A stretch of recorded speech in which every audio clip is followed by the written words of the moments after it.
Although there are members and ministers in countries around the world, possibly no group of their size has moved more covertly and remained as unexplained as the so-called church without a name. When it's been given names by outsiders, the most common is 2x2s, but there have been many other names too, like Go Preachers, Tramp Preachers, Irvinites, Friends, Workers, and so forth. The view of many within the 2x2s is that their church is the original church, has no founder other than Jesus Christ, and has been in continuous existence since the first century. For example, worker Harry Brownlee once said, "If it could be proven to me in black and white that this church was started by a man, I would never preach another word." From the outside, however, researchers have identified William Irvine as the founder of the group. Irvine professed conversion at the age of 30 after hearing Presbyterian evangelist Jack McNeill in Scotland. In 1895, he joined the organization Faith Mission, an interdenominational evangelistic group. Over time, however, Irvine developed his own views and ended up breaking with the Faith Mission, taking many other Faith Mission evangelists with him. From 1899 through 1901, his nameless group began to form, and in 1901 he was joined by Edward Cooney, who had become a major influence within the group. Around 1905, the first teachings of exclusivity began to be taught in the 2x2s, that preachers outside of the 2x2s were all unsaved. This was not immediately accepted, and Edward Cooney opposed the teaching.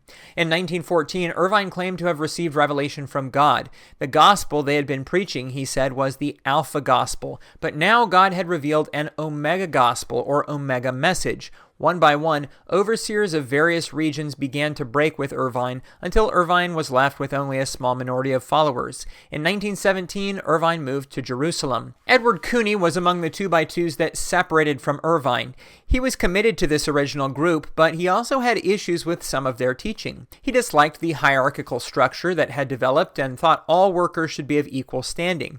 He also disagreed with a teaching the 2x2s had accepted called the living witness doctrine. This doctrine was that a person could not get saved unless they had heard of salvation directly from a 2x2 worker. It takes a living witness for a person to hear of and accept the gospel.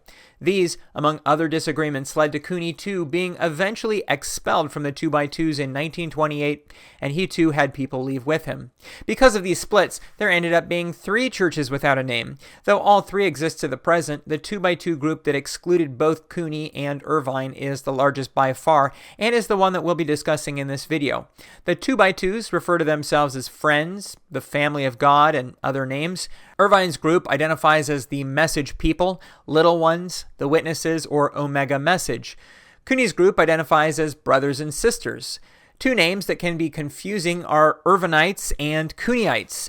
These titles today, if one were to use them, would seem most appropriate to give to the groups that ended up following Irvine and Cooney respectively, and this is commonly done. However, both titles are sometimes used to refer to the 2x2s, so if such a name is used, it requires some clarification.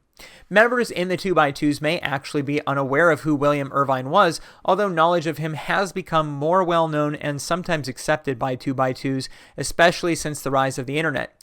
Worker Everett Swanson said, "This way did not start with William Irvine. It was started by a group of men who received a revelation from God." And worker Richard Sullivan said, "We believe we have existed since Jesus sent forth the 70 disciples 2x2. In contrast, Edward Cooney wrote, "There was in the days gone by a certain man called William Irvine, upon whose heart God's Spirit worked to raise him up like the judges of old, to lead back those in Christendom to the truth as it is in Jesus. In fact, he bore some resemblance to Samson. He was a strong man and warred with spiritual Philistines effectually till Delilah so influenced him that he put her before God. He has died recently in Jerusalem. Let us hope that in his declining days, like Solomon, he discovered that to fear God and keep his commandments is the whole duty of man. An attempt has been made to give an account of God's dealings with us, ignoring William Irvine. This is not honest. William Irvine was born again when a Presbyterian through hearing John McNeill preach the gospel in Motherwell Town Hall, and I have in my possession a letter from him to me claiming this to be so, written from Jerusalem before he died." 2x2s are not creedal and hold to no written confession of faith. They contend that they are not a denomination, and they don't seek tax exemption. They refuse to publish their doctrine, so there are no books or magazines that state their doctrines in their own words. Rather, the members or friends are expected to learn by hearing what is taught by the workers. The only publication they endorse is their hymnal called Hymns Old and New. 4 of the hymns in the current 1987 edition were written by Edward Cooney. This video is a collaboration with the Useful Charts channel. Matt Baker has been making a chart of Christian denominations there, and it's finishing up, and today his video fills in some of the holes, such as the 2x2s. Be sure to go and watch the latest video and the rest of the series if you haven't seen it. We've all seen denomination charts, but this one is more accurate and comprehensive than anything else that's out there, so make sure to buy the finished chart. Now, back to the 2x2s. On who God is, most among the 2x2s do not accept the Trinity, which may be branded as a Roman Catholic doctrine. The majority teaches that Jesus Christ is not God in the sense that the Father is God. Though Jesus was more than just a man, being given power to be the Christ and the Son of God, he was not the supreme God himself, but under his Father's authority, who alone is God. Likewise, the Holy Spirit is not viewed as a distinct person, but rather a force or aspect of God. There is some variety of teaching on this, however. Irvine himself was a Trinitarian, at the beginning at least, and there are some Trinitarians among the 2x2s. Jesus is believed to be the Messiah, born of a virgin, lived a perfect life, died and was raised again to life, ascended to heaven, and will return. There's a literal heaven and hell. 2 ordinances are practiced, baptism and communion.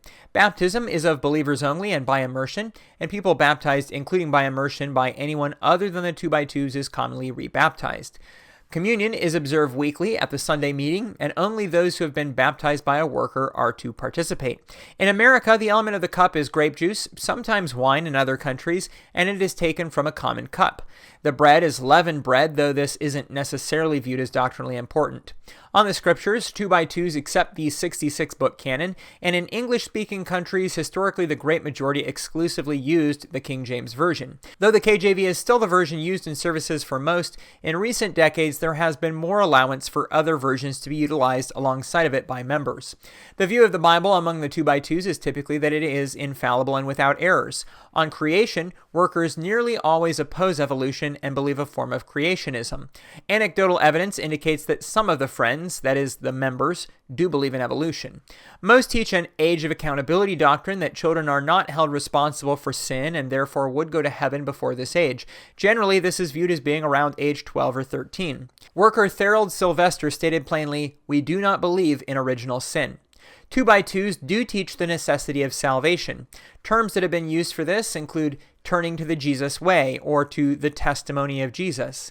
Salvation is an ongoing pursuit that does not finish until a person dies and requires obedience and faithfulness. Worker Niels Jorgensen said, "We have to work on our salvation daily and one bit at a time. Unless we work on it, it won't get done."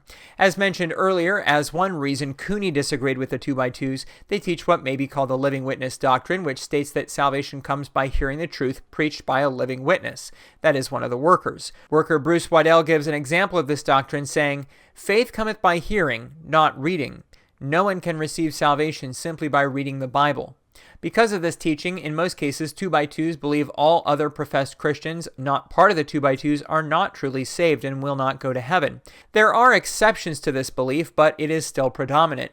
Worker Rositha Newman said, "The seed is only possessed by the true ministry. It is not sown by anyone else. The seed sown by false prophets is tares. The only ministry recognized in eternity is the ministry prepared to go out into the world as Jesus did, poor, a stranger in the world, and we can never thank God sufficiently enough for this."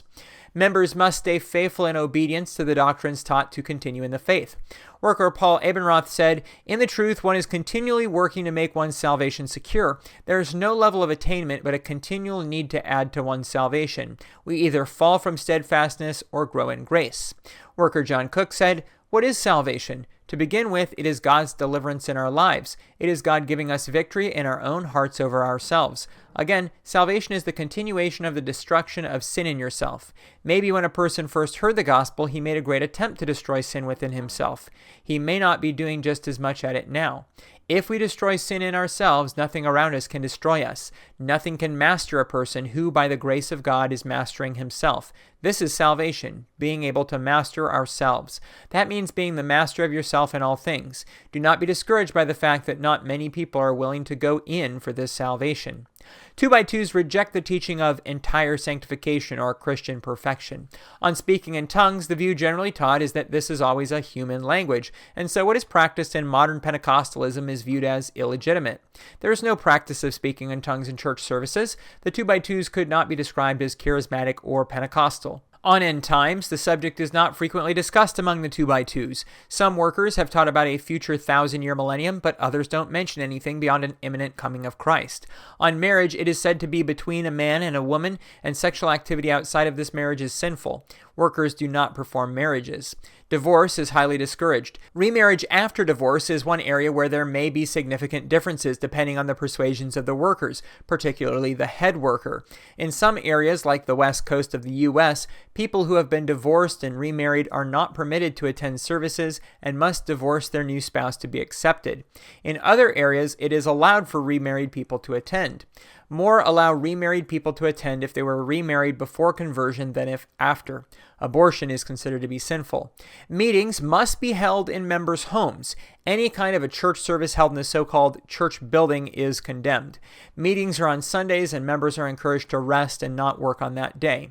There are also midweek services, typically on Wednesday, that do not include communion. In many countries, there are study lists provided to the elders that are worked through during these services, whereas on Sunday, the elders are free to choose their own passages to preach on. William Irvine had prohibited alcohol and tobacco. Today in America, members are expected to abstain from alcohol and tobacco. In other countries, particularly those in Europe, there is more tolerance of alcohol. There are no public collections of money, and there are no treasurers or accounting. Workers generally shun using bank accounts. Members give freely to support the workers on an individual basis. Tithing is not taught as a practice required in churches today. There are many additional standards that members are expected to follow, although not all members today faithfully observe these. For example, members are not to wear jewelry, with some exceptions like wedding rings, wristwatches, or cufflinks. Men are expected to have short hair and women long hair, which is often kept up in a bun. Women should wear dresses and skirts, not slacks or shorts, and use no cosmetics such as makeup. Religious holidays like Christmas and Easter are not observed in the church services, and some workers teach that they are pagan in origin and should be avoided altogether. Many still teach against watching movies or having televisions, but the standard has relaxed in some areas. Children most often attend public or private school, but some are homeschooled. On war, the vast majority of 2x2s are pacifists and seek conscientious objector status when called to go to war. The work of evangelism and gaining new members, who are sometimes called friends, is a major task of the preachers, who are called workers, and have an itinerant ministry in sets of two men or 2 women. There are levels of authority, including senior workers and junior workers. The workers stay in people's homes, and they don't ask for money and take no salary. Regular monetary support of a preacher is considered sinful. The workers are not formally theologically trained. The person in charge of workers in a state or region is known as the head worker or overseer. There is a hierarchical structure of leadership. Some of these head workers include Lyle Schober, overseer of Texas and New Mexico, and Scott Rosher, overseer of Montana and Wyoming. Barry Barkley and Ray Hoffman are overseers of overseers in the U.S. and Canada. Dale Schultz is an important overseer in the western U.S. In the beginning, there was no distinction between workers and friends. Everyone who joined had to sell what they had and be involved in the 2x2 ministry. But by 1908, a distinction had emerged, which allowed for lay membership who didn't have to sell their property. Worker Everett Swanson said, "We can always judge the state of a person's salvation by his attitude toward the workers." Regular church meetings are presided over by an elder who is not one of the workers. There may also be a deacon. In some cases, the deacon always presides over the Wednesday service. In other cases, the deacon may simply be a backup leader for when the elder is not present. In other cases, the term deacon is used nearly synonymously with elder. 4-day conventions around the world are held annually, and members are strongly encouraged to be in attendance. The buildings the conventions are held in are often owned by church members, in contrast to the rejection of church buildings for regular services. Because of their pacifist stance, at times the 2x2s have had to register with governments to be a recognized group for the sake of members being objectors. One name they have used in this context is Christian conventions. Women as well as men are able to serve in ministry as workers so long as they go in the 2x2 pattern. Women participate in the worship services as much as the men. However, head workers and elders are men. To many, the 2x2 pattern is considered an essential part of true Christianity. Although in the past there have been husband-wife couples that went as workers, eventually celibacy became the norm and only 2 men or 2 women would be workers. The last married couple to enter the work did so in 1962, and the last person who was part of a married worker couple died in 2010. Because of the loose organization, it is difficult to estimate how many members there are. The World Christian Encyclopedia claimed the United States number was 270,000 in 1990, but other sources have said there were fewer than 100,000 members in the U.S. in 1998. Some estimates put the world total at 1 to 2 million in 1964, and others estimate only around 300,000 in 1998. As an addendum to this video, unlike nearly all the videos I have made, this one is not based on primary sources for the most part. Almost all the information I have is from accounts from people that are not part of the 2x2s. That source information can be found in my transcript at readytoharvest.com. On the one hand, I regret this since I find that it's easiest to get an accurate picture by reading what a group says about themselves. On the other hand, this is a testimony to the effectiveness of the 2x2s in their long-standing policy of not publishing their beliefs, but rather having people learn them from the mouths of their workers. Because I reference and cite published literature in print and online in my videos, this word-of-mouth approach is not suitable for me to reference, but certainly for many of you watching, if you do want to see what they have to say, there's likely workers that pass often unnoticed through your part of the world, and if you look in the right places, you can find them. Don't forget to go back over to the Useful Charts channel and take a look at the latest video in the series of making a family tree of Christian denominations. I think you'll really enjoy it.